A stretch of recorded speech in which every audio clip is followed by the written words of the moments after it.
Қарасақ, корейстердің компаниялары біздің нарықты өте қатты жаулаған. Өте керемет сала, сұраныс өте жақсы. Яғни біздің мықты жұлдыздар соларды жарнамалап жүреді. Жасап жатқан адамдарға барып көзбен көріп қолмен ұстаған нәрсе ғой. Осы өндірісті қолға алыпты. Енді аша сап 4-ші айда 10 миллион неге шыққан ғой, табысқа. Енді өз көзіммен көрдім, өзім барып қарап шықтым өндірісін. 50-60 мың теңгемен кірсе пайда табады. Кемі бір неден қалатын пайда 15 мың теңге, шығыны 12 мың теңге ғана. Маған күніне бір 5 адам жазған шығар. Звондаған өзінде маған бетет, тезірек келші дейді. Өзімнің класстастарым Аламанға мүлдем ББ-ға қатысы жоқ жігіттерге бердім. Неге олардың класстасы болмадық, неге туыс болмадық екен деп отырған шығар. Мен бизнеске мүлдем сенбейтін туған әпкем қазір уақытта өзі бір кішігірім өндіріс ашты.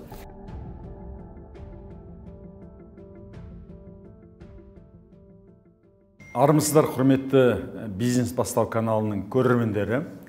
Біздің санымыз 400 мыңға жақындап қалды. Бұл өте қуантады. Біз осыдан 5 жыл бұрын бизнес бастауды бастағанда кәсіппен айналысқысы келетін адамдардың саны өте аз еді. Университеттерге барсақ, кім кәсіпкер болады деген кезде бір 2-3% ғана адамдар айтатын. Өйткені сенім жоқ, өздеріне деген сенім жоқ, жалпы нарыққа деген сенім жоқ, болашағына сенім жоқ. Көбі азынаулақ бір жалақ төлейтін бір жұмысқа тұрып алып, сол бір тұрақтылық болса деп армандайтын. Менің айтып жүргенімдей, ол тауықтың өмірі. Қораға кеп қамайды, алдыңа жемін шашады, суыңды береді, сонан кейін қашан сені сойып алады, оны иеңе байланысты. Ал қыран боп, еркін көкте самғап өмір сүргісі келетін адамдар аздау болатын. Қазір міне 400 мыңға жуық көрермен бар. Сіздерге біз қызмет жасап жатқанымызға өте қуаныштымыз.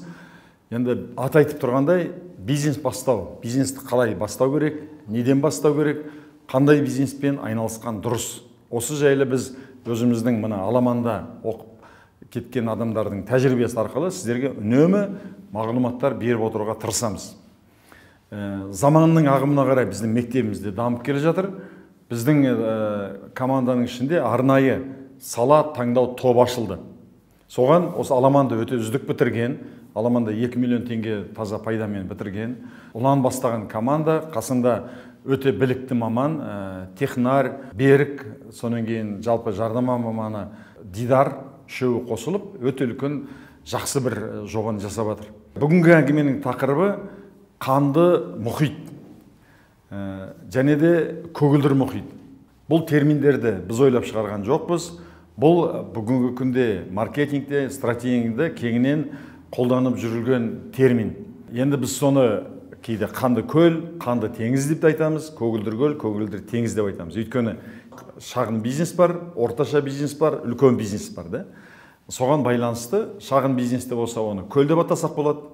Ал орташа бизнес болса теңіз, ал үлкен бизнеске шыққанда ол мұхит деп атасақ болады.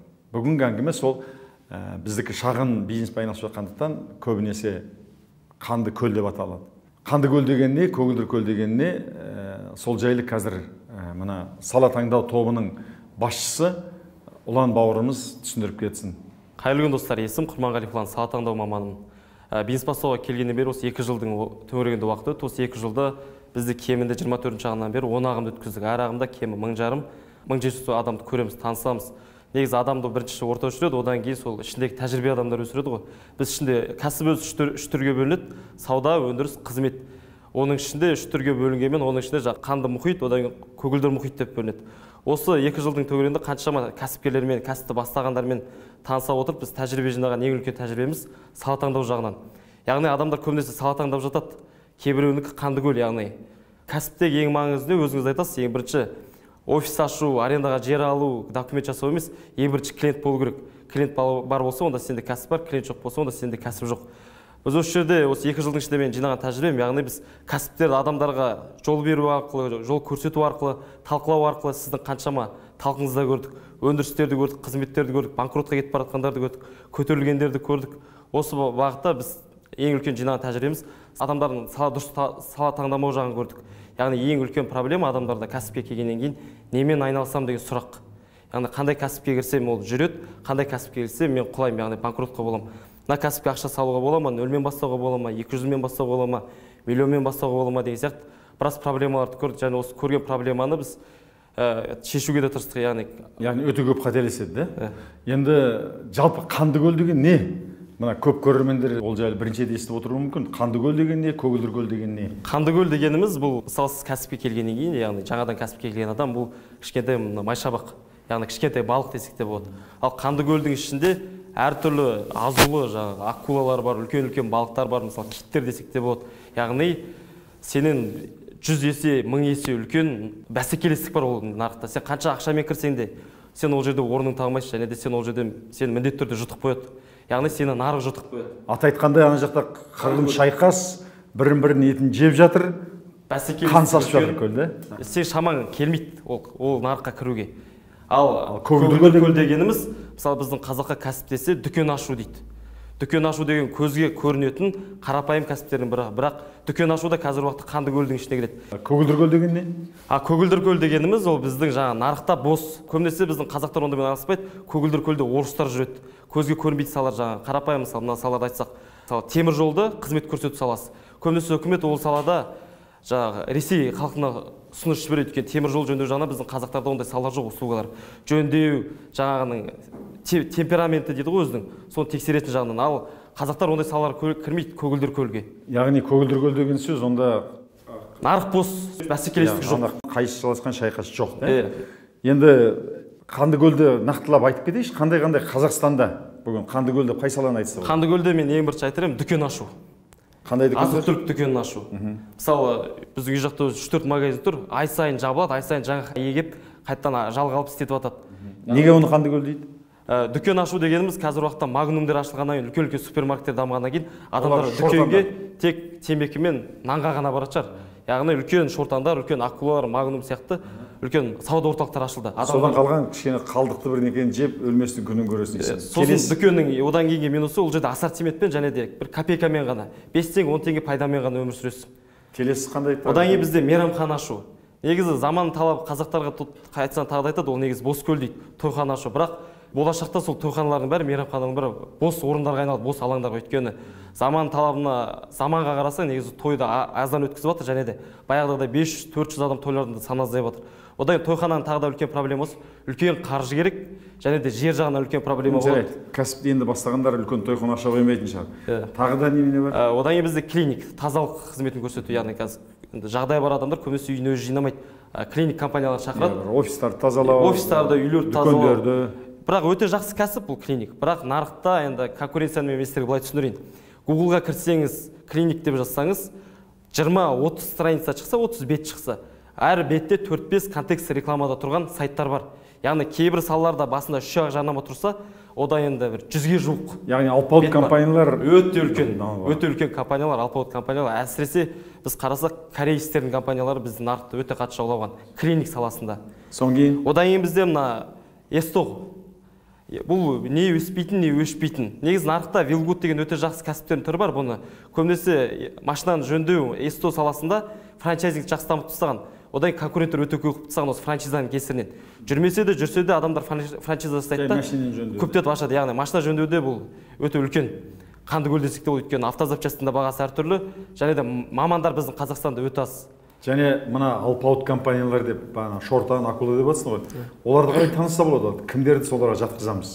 Шортан, акула деген сияқты алпауыт компаниялар. Ең бірінші алпауыт компанияларды қалай тануға болады? Анықтаудың бір жолы бар. Ол ең бірінші олардың ең бірінші сайтын қарау керек, инстаграмын қарау керек. Одан хабарласқан кезде, болмаса өзің барып көрсең де, мысалы қарапайым хабарласқан кезде адамда қызмет көрсету несі бар мысалы.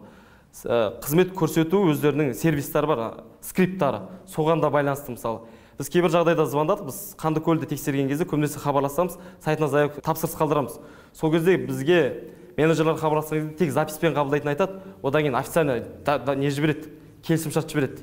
Күнін уақыты қойылған. Егер келмесең, сен екі жағдайда күйесің. Келсең, әрине клиент боласың, келмеген жағдайда белгілі бір мөлшерде штраф төлеп жатады. Яғни телефонмен звондап білуге болады, содан кейін тағы қалай білуге болады? Одан кейін оны жаңағы масштабталу жағынан, мысалы бренд ол бір-ақ точка болмайды, үлкен компаниялар. Әрбір қалада, әрбір ауданда оларда филиал болады. Филиалдары бар. Брендтер дамыған, филиалдары бар, өздерінің жаңағы нелері бар.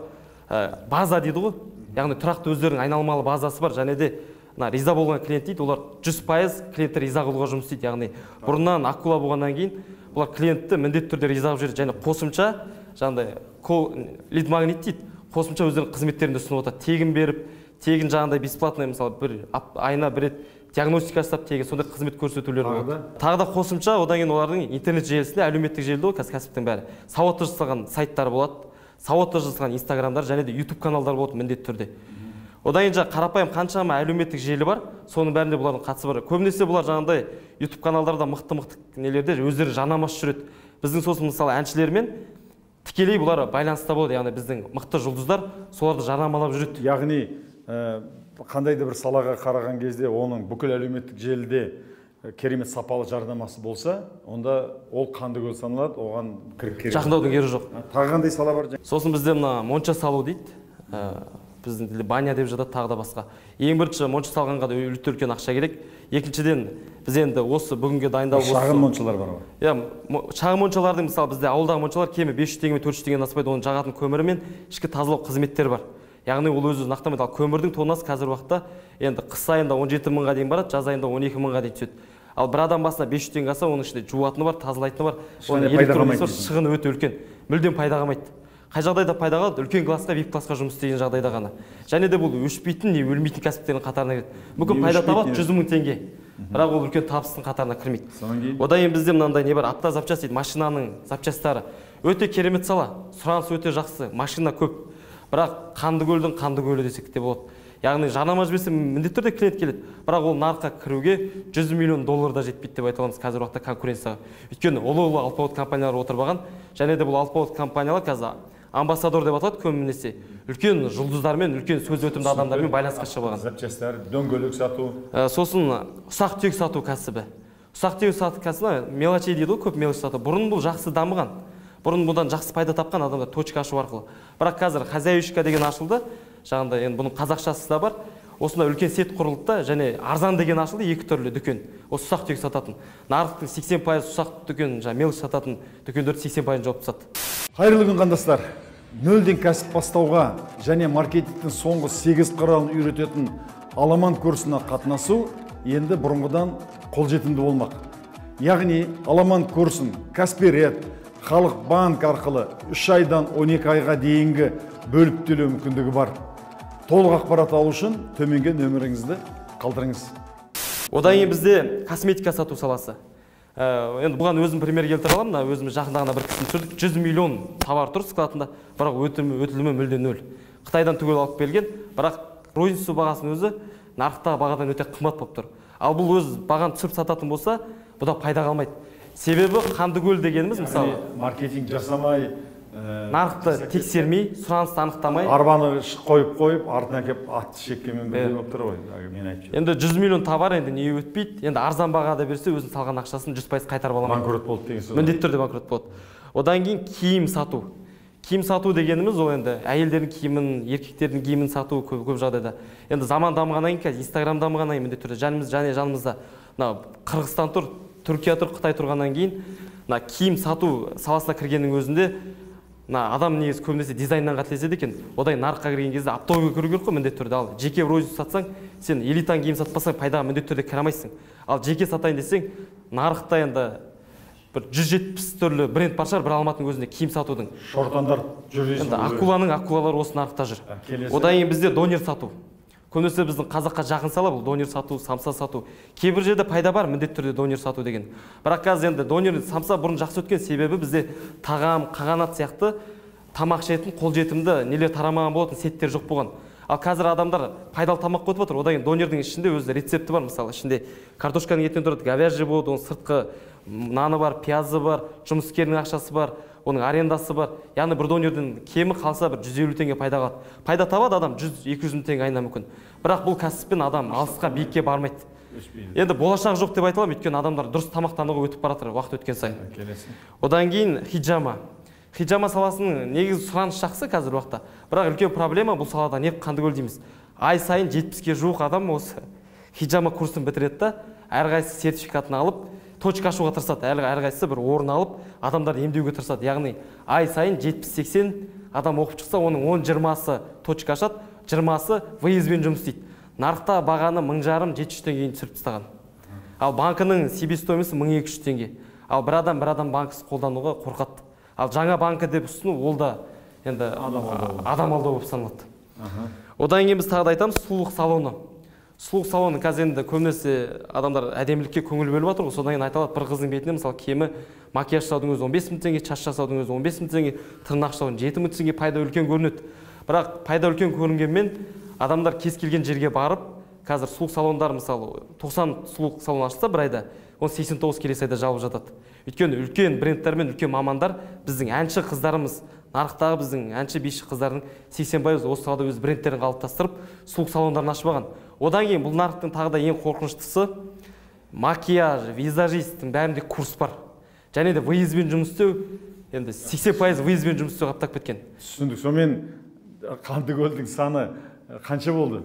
Енді мен сіздерге әлі толық айтып шыққан жоқпын. Негізі санмен есеппен беретін болсақ, енді мен өзім білетін 200-ден асқан тізім бар шығар. Енді құрметті бизнес бастау көрермендері, бәрін тәптіштеп ежелеп айта беретсек уақыт жетпейді. Сондықтан кім бизнеспен айналысқысы келеді, қандай бизнеспен айналыспау керек екенін білгіңіз келсе, осы астына телефон қалдырыңыз. Біз сізге соның тізімін салып жібереміз. Мына саламен айналысуға болмайды деп. Енді оны тәптіштеп түсіндіріп, арт жағына әрқайсысына түсініктеме жазбай-ақ қояйық. Жай ғана бізге сеніңіз. Біз Ұлан екеуміз сіздердің мына саланы ашып, конкурент болып байып кетеді деген қызғанышымыз жоқ, оған сенесіздер ғой. Сондықтан енді Қандыкөлін айтатын болсақ, енді Көгілдір айтайық. Қандай салалар Көгілдір? Сөзіңіз бен тағы да бір Қандыкөлге тағы да бір салын қосып берейінші. Өйткені біздің нарықта көптеген қазақ бауырларымыз, қандастарымыз осы салаға кіргізіп жатыр. Ол жаңағы балабақша ашу. Балабақша ашуға көбісі ұмтылады, себебі қазір нарықта балапан бағдарламасы бар.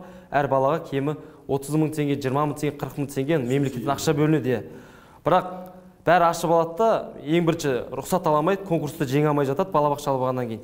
Және балабақша қай жағдайда пайдаланып келеді? Баланың саны 120 мен 170-тен асқан кезде, әсіресе қалалық орындарда болғанда ғана пайдаланып келеді.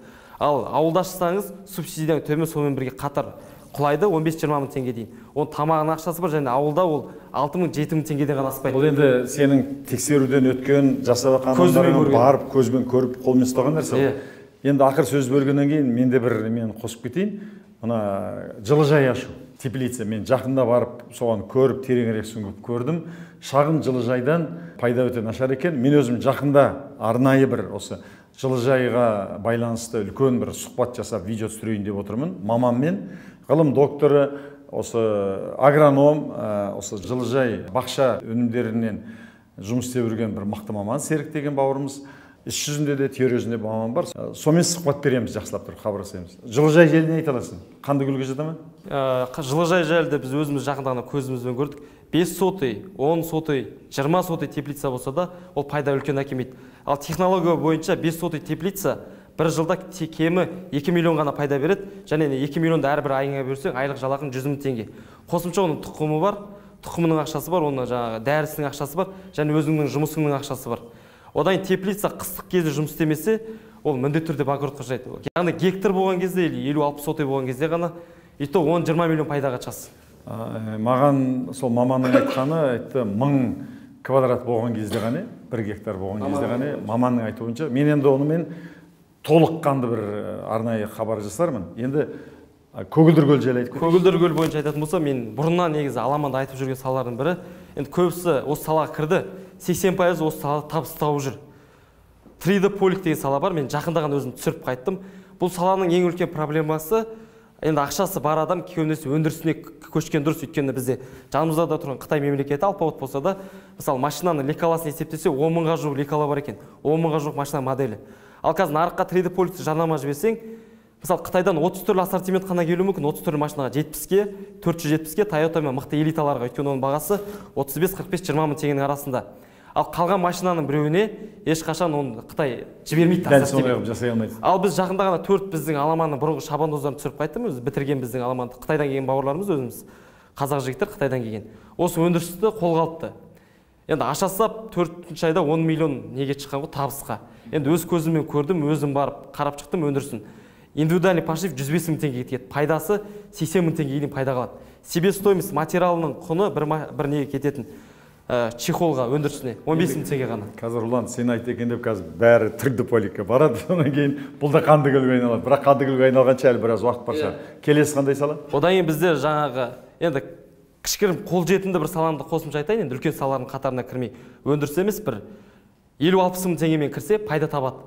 Бұл жаңа реставрация ванна саласы.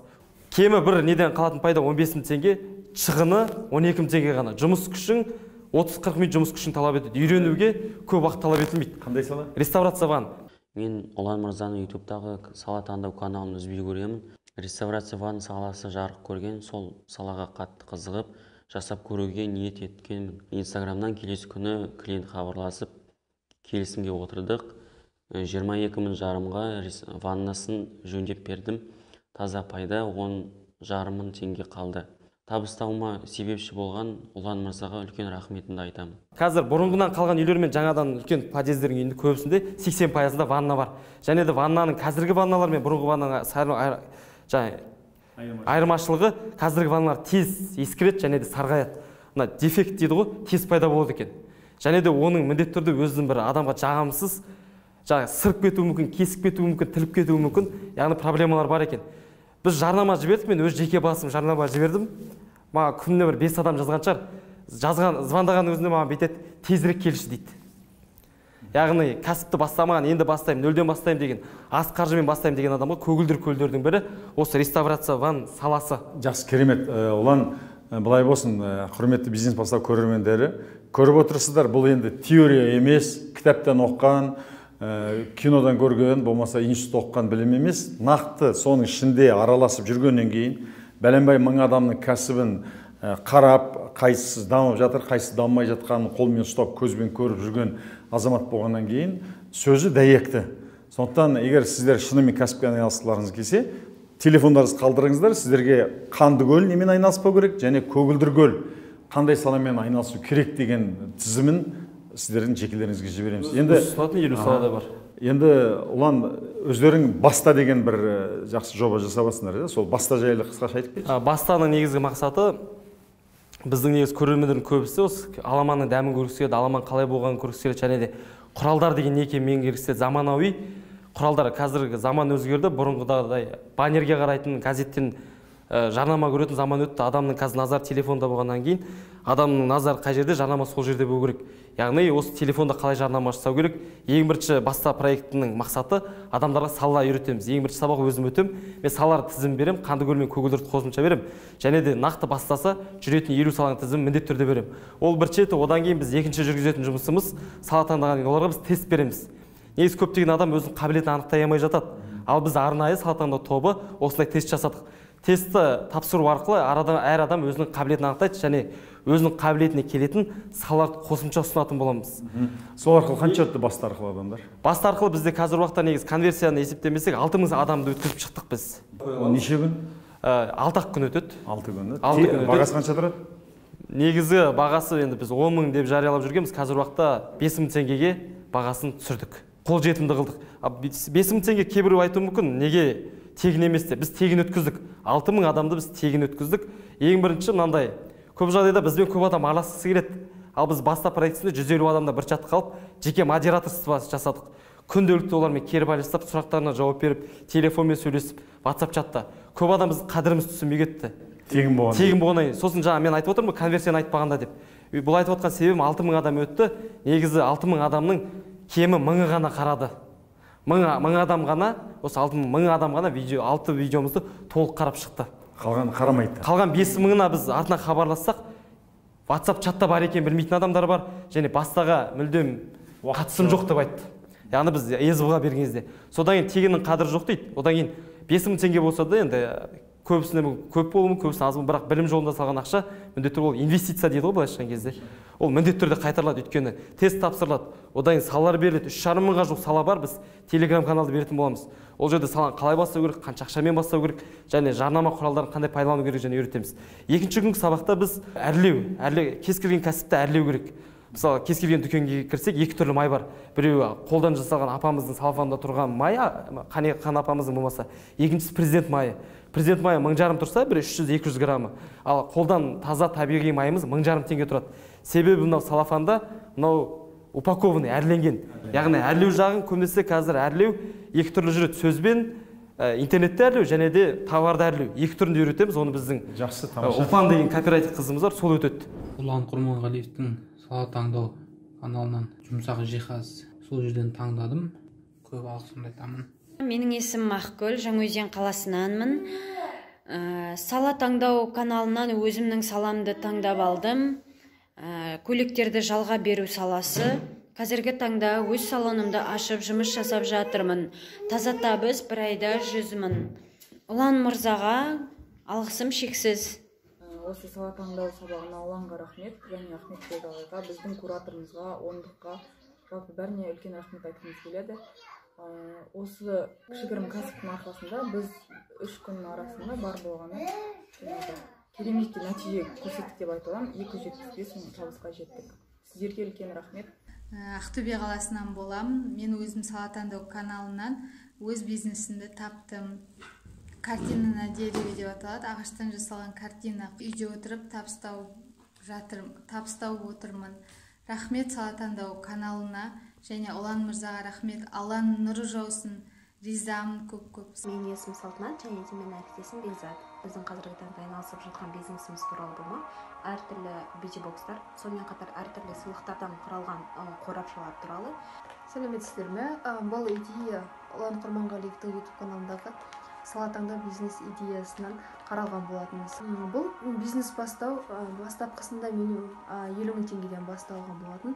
Қазіргі 1 аптаның көлемінде тапқан табысымыз 100 мың теңге болып отыр. Жақсы, енді сен өзің мына аламанда толық сала таңдау сабағына жауаптысың ғой, да? Мына қазіргі оқып жатқан 35-ші аламан 1 ай болды. Бүгін 1 ай болды. Жалпы қанша адам сала таңдай алды, қаншасы таңдай алған жоқ әлі? Кеше бізді көріп отырған Алматы қаласы бойынша мен айтайын, Алматы қаласы бойынша біз осы аламан басталғаннан бері 4 кездесу өткіздік. Алғашқысы өзімнің сабағым болды, бір күн, одан практика сабақ. Одан 3 сабақ бізде ышқыну деп аталады. Ышқынудың негізгі мақсаты біз салаларды талқылап, сала таппағандармен ғана жұмыс істейміз ол жерде. Сол жерде салаларын көрсетіп, салалардың тізімін беріп, және дәлелдеп, фактпен көрсетеміз. Таба алмай жатса соларға әкеліп солармен. Енді кешегі опрос бойынша әлі 90% сала таңдалған, 10%-дай адамдар бар екен сала таңдамаған. Ал өкілдер бойынша біз кешегі жиналыстан анықтағанымыз бойынша кейбір өкілдерде 100%, енді 50-де 50 болып тұр, кейбір өкілдерде 70%, әлі 30% сала таңдамағандар бар екен. Сала таңдамады дегеніміз онандай мүлдем саласы жоқ емес. Тип қашып жүрген адамдар. Кейбір адамдар бар, 3-4 саланың біреуін таңдай алмай отқан адамдар бар. Ал енді бар енді мынандай адамдар, мүлдем сала таңдамағандар. Енді Ұлан, мына шынымен кім тәуелсіз болғысы келмейді дейсің? Бәрі тәуелсіз болғысы келеді. Кім бай болғысы келмейді дейсің? Бәрі бай болғысы келеді. Бірақ бір нәрсе жетіспейді де. Өзіне деген сенімсіздік, табандылық, содан кейін көзін білмейді, не нәрсемен айналысу керек екен.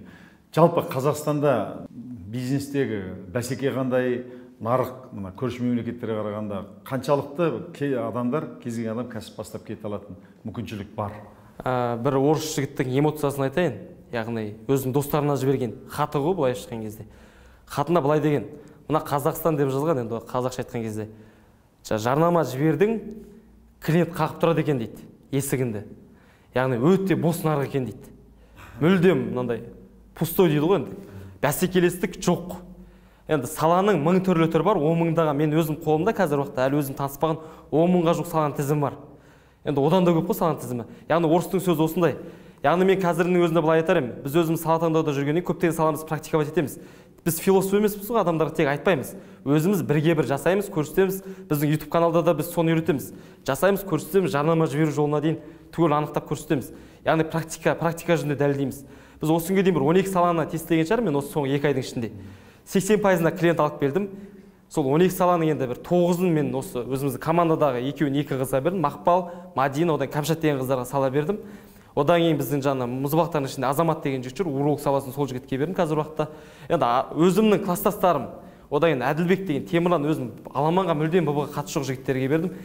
Өзімнің әпкем менің қазір мен бизнеске мүлдем сенбейтін туған әпкем қазір уақытта өзі бір кішігірім өндіріс ашты. Өндіріс ашқанның өзінде мынандай емес, бір машина сатып алған емес, ұйымдастырумен, машинасы бар адаммен, материалы бар адаммен өзі клиент жағын қарап шіркін, неге Ұланның класстасы болмадық, неге туыс болмадық екен деп отырған шығар. Сонымен бүгінгі сала таңдау сабағының түйініне келетін болсақ, шынымен Қазақстан нарқы бос, оны мен де бизнес тренер ретінде, кәсіпкер ретінде, маркетолог ретінде көріп, мына көрші елдерді аралап жүрген адам ретінде көріп, қолмен ұстап жүрмін. Саланың шынымен өте мыңдаған түрі бар. Сондықтан, егер шынымен айналысқысы келетіндеріңіз болса, телефондарыңызды қалдырыңыздар, сіздерге Қандыкөл деген салаларды және Көгілдір көлді жібереді. Егер ақшам жоқ, ақырындап бастап кетемін десеңіз, баста деген жоба бар. Онда біз мына телефон қалдырамыз.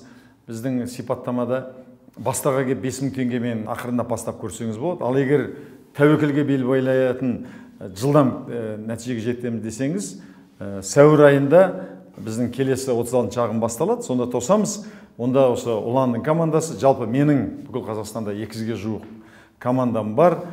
Мен өзім сабақ өткізем. Сіздерге 100% мынандай офер айтып кетейін. Егер келіп біздің айтқанымызды бірге-бір жасасаңыз, сіз 100% салған ақшаңызды қайтарып аласыз. Ал егер сізді кәсібіңіз бар болса, сіз тауып жүрген пайдаңызды 2 есе еселей аласыз. Егер осындай жағдай болмаса, істете алмасақ, біз сізге ақшаңызды толықтай қайтарып береміз. Яғни сізде риск 0 деген сөз. Тек қана қайталап айтам, айтқанды бірге-бір істеуіңіз керек. Сонымен, ұлан Қазақстанда үлкен еңбек жасап жатсыңдар, қуаныштымын. Өздеріңнің телеграм каналдарыңды және де инстаграм каналдарын сілтемесін қойып кетеді қазір. Соған кіріп, саланып бизнесті бастап көріңіздер. Біз сіздерге бағыт-бағдар беруге әрқашан дайынбыз. Біз Қазақстан сияқты ұлан байтақ елде тұрып, кедей болып өмір сүру деген сөз, ол күнә, ол деген ұят нәрсе, солай ғой. Былай қарағанда істегеннің аузында, ұстағанның қолында кетіп жатыр. Былай қазақша айтқанда итте битте келіп Қазақстанға кәсіп жасап жатыр да. Енді соңында түйіндеме өзіңді көріп отырған көрермендерге не айтар едің? Яғни соңғы айтарым, енді өзімізді 2 жыл бұрын түк те білмей, осы кәсіпке мүлдем бөтен адам болып келдік. Осы 2 жылдағы енді прогресс пен өзгерісіміз мүлдем ерекше. Мектепте 5-ке 5-ке бітірген түгімізде жоқ, университетте бітірмедік, шыны керек, орта біліммен келдік. Және де енді не бір танысымыз, не бір сүйенер, арқа сүйер ешкім болмады, тек 0-ден бастадық. Енді осыған 100% айтамын. Яғни адам негізі тағдыр өз қолында. Кім боласың, қандай өмір сүресің, ол өзіңнің үлесің демекші. Яғни мен осы бүгіннің өзінде айтатын бір қыз бар. Қазір көз алдымызда жүрген Айнұр, мысалы 19 жастағы қыз, осы таза пайдасы 13 миллионға жетіп отыр. Осы айдағы таза пайдасы 19 жастағы қыз Қазақстан бойынша 3-4 мың баланы оқытып жатыр. Яғни бұдан артық дәлел керек емес деп ойлаймын. Енді Шымкенттен келген 19 жастағы қыз осы бір жылдағы нәтижесі. Қысқаша айтқанда, адам жасағанда адам жасайды, табандылық пен сенімділік болса, және де кішігірім бір ниет болса, онда кез келген адам кәсіпкер болады. 100% айта аламын. Келісемін, қуаныштымын. Елге қызмет істей беріңдер. Сонымен құрметті бизнес бастау каналының көрермендері, бәрілеріңіздің қыран болып, еркін болып өмір сүргендеріңізді қалаймыз. Қазақстанның болашағы үшін бәріміз егеменді елдігін дамыту үшін бәріміз ерінбей еңбек істейік. Біздің қатарымызға қосылыңыздар, тосамыз. Қайырлы күн қандастар. 0-ден кәсіп бастауға және маркетингтің соңғы 8 құралын үйрететін Аламан курсына қатынасу енді бұрынғыдан қолжетімді болмақ. Яғни Аламан курсын Каспирет, Халық банк арқылы 3 айдан 12 айға дейінгі бөліп төлеу мүмкіндігі бар. Толық ақпарат алу үшін төменгі нөміріңізді қалдырыңыз.